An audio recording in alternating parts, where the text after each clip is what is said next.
tanan sa pagpanglingkod no alang sa hamubo sa pagdasig labi na gyud niining matahong kabuntagon diha sa atong pagduol diha sa atong makagahom nga Dios diha sa mapainobsanon ng kasing-kasing. Mga igsuon ang atong ebanghelyo nining kabuntangon diha sa Juan kapitulo 14 versikulo 1 ngadto sa 6 no. Si Jesus ang dalan. Nagisgot kini ang atong Ginoong Kristo mao una ang dalan, ang kamatuoran ug ang kinabuhi. Ug walay makaadto sa amahan kundili muagi kanako. Kanunay natong hinumduman mga igsuon nga kanunay natong hinumduman nga ang Dios naghatag og gaanay aron atong sundon. Bisan pa diya sa simbahan dili tiyo sa tinawhanon nga aspeto dili tayo nga makadiretso diya sa atong obispo na mga panghinalon mga katawang kinamuagi pa na diya sa dikon diya sa mga parian aya din ipapabot diya sa atong obispo. Bisan pa diya sa gobyerno, panggobyerno dili nimo na mga problema sa diya sa kalibutan iditso nimo na is sangat nimo sa presidente. Iagi gyapon na diya sa provincial sa city dili gyapon na ditso sa mayor kundi moagi kada bisan pa diya sa ubos ang sa barangay council. Mga igsoon dili nato mabulag ang Dios ug ang Jesucristo ug ang Espiritu Santo. Kanunay natong hinumduman nga diha sa Salmo 119 versikulo 105 nga nag-ingon nga ang imong pulong mo'y suga nga magtultol kanako o kahayag sa akong agianan.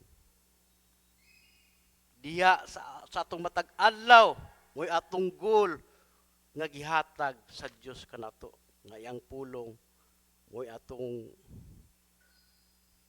ihabi tato sa matag adlaw. Ug diha usab sa ebanghelyo ni San Juan nga Juan kapitulo 17 bersikulo 17 nga nag-ingon himua silang imo gayod pinaagi sa kamatuoran ang imong pulong kamatuoran. Mausab diha sa atong adlaw-adlaw sa atong padayon sa atong paglawig isip mga Kristohanon mga clergy ka man nga gitawag sa Ginoo ug tanang mga ministers nga ang pulong kanunay nato ginumduman nga ayang pulong kamatuoran. Juan 8:32 ingon nga ang kamatuoran maghatag kanato kagawasan no diha sa ato mapadayunon nga paglawig. Ang ikatulo diha sa San Juan kapitulo 6 bersikulo 63. Ang naghatag og kinabuhi mao ang Espiritu. Dili kini mahimos sa tao. Ang mga pulong nga akong gisulti kaninyo Espiritu o kinabuhi. Kanunay nato diha nagaingon diha sa Isaiah 55 kapitulo 55 bersikulo 11 nga ang ako mapulong dili usa mo balik kanako kawang lamang kundi magapamuhat diha sa matag usa kanaton.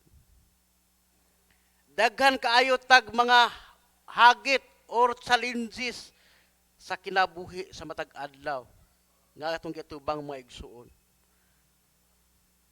Managlahi ang atong magkuan. Managdili ta magpareha og atong giatubang.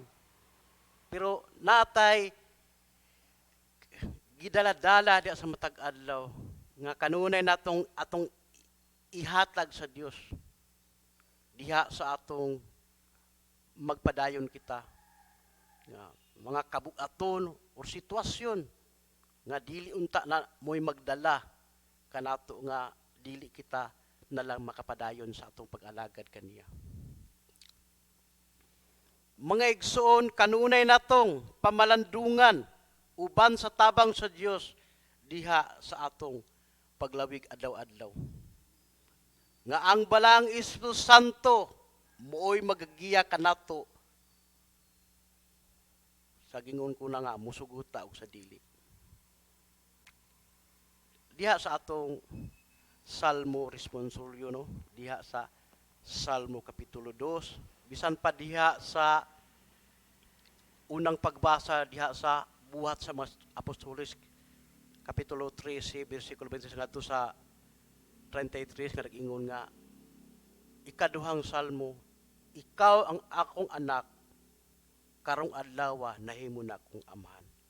Atong nunduman, gipasidunggan sa amahan ang iyang anak tungod sa iyang obedience diha or pagsunod diha sa iyang amahan.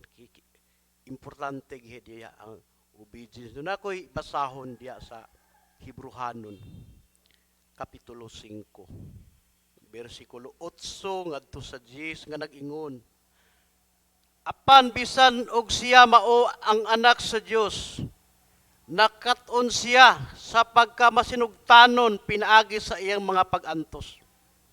Bersikulo 9, kay nahingpit man siya, nahimo siyang tinubdan sa dayon nga kaluwasan alang sa tanan nga masinugtanon kaniya.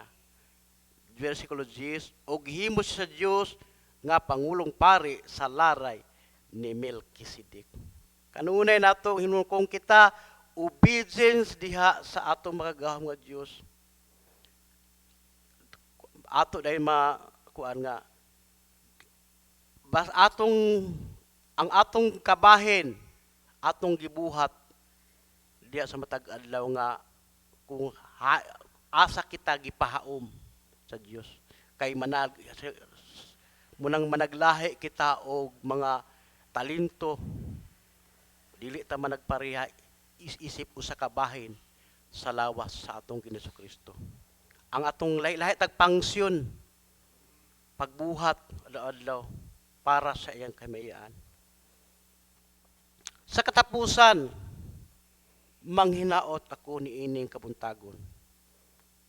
Niining sa panahon sa pagkabanhaw nga ang Dios mooy matuboy sa atong tagsa-tagsa nga kinabuhi diha sa atong paglawig. Isip mga alagad nga iyang gitawag maobispo, mapare, uban mga dikon, mga patriarka, mga arsobispo, mga ministers tanan nga diha nga ang Dios mo'y matuboy diha sa matagal sa atong tagsa-tagsa kasing-kasing diha sa atong paglawig. Mo na atong ebanghelyo gihangyo ang tanan sa pagpanindog.